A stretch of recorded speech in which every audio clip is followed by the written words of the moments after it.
Hi guys, may gagawin akong malt tank na welding machine, inverter welding machine.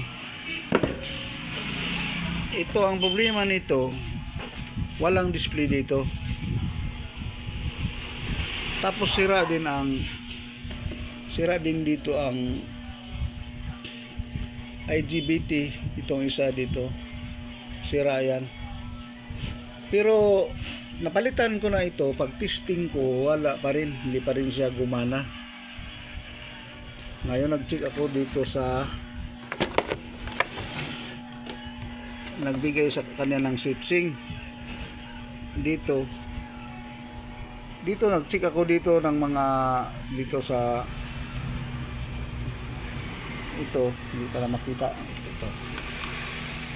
ito nag-check ako ng IC dito. Ito, pag testing ko dito, may short sa kapasitor na ito. Akala ko ang kapasitor ang sira. Inalis ko itong kapasitor. Pag check ko, okay naman. Ngayon, nagbigay ako ng supply dito sa blower. Inalis ko ang ito. Gumagana naman ang blower. 24 volts ito. Gumagana dito. Inalis ko ito dito. Umana siya, pero nang sinuplayan ko, kinabit ko dyan para may supply sana din dito sa konto, dito sa display niya, kasi wala itong display. Pag supply ko dito ng 24 volts dito para masupplyan din dito sa sa control, wala siya, hindi gumana ang blower. Kaya na pansin ko may short pala dito.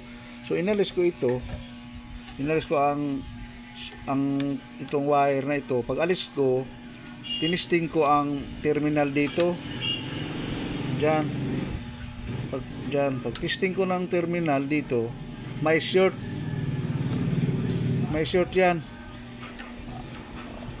Akala ko ang short, itong mga parts dito na maliliit dito, may mga parts dito kasi may mga diode. Yan, may ceramic dyan. Akala ko yan ang sira. Ngayon, inalis ko ang IC na dito, nakakabit dito. Ito. Hanapin ko muna. Nasaan na yun? Wala. Nawa ang IC ba? Saan na yung IC? Nako. Nawala ang IC dito na maliit. Ito, pambihira. Yan o.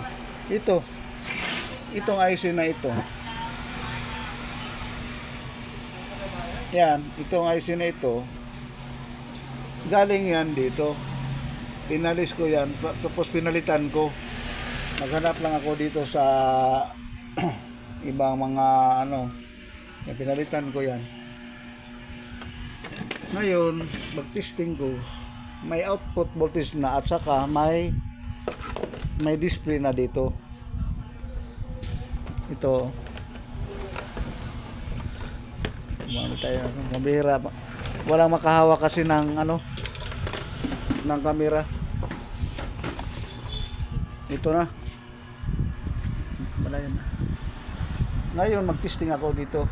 Mahirap kasi pag walang makahawak ng camera, hindi tayo makagalaw ng maayos. Ngayon, i-testing ko muna dito sa ilalim ang yan, ito. Okay. Pero yung gumana na may na siya. Sukatan natin dito ng voltahe. Ito. Yan may output voltage siya na mahigit 60 volts. Ngayon, mag-testing tayo ng ayok ko muna, pero continue lang tayo. Mag-testing ako lagyan natin ng kable dyan. I-testing natin para malaman natin kung may output na may na siya. Sa mga video namin dito, wala nang edit, direct na lang ito. Hindi kasi ako naka-video kasi marami akong ginagawa na kanina sa umpisa, kaya na ngayon ko lang na video na at least may idea pa rin. Ayun. Ngayon, saksa ko na. Ulit. Yan o. Babaan lang natin kasi nasa loob lang tayo ng shop. Testing.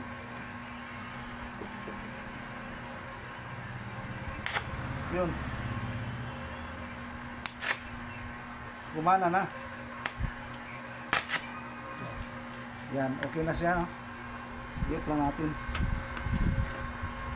So, ito lang pala ang ano. Oh. Ito lang pala ang sira ang IC dito. Ito lang pala ang IC dito na nag-drive sa ano, sa galing dyan, nag-drive dito. MOSFET yan, MOSFET na IC yan, nag-drive dito papunta dito sa main circuit natin. Hanggang dito lang muna ang video natin. Maraming salamat. Bye bye. Salamat sa Diyos.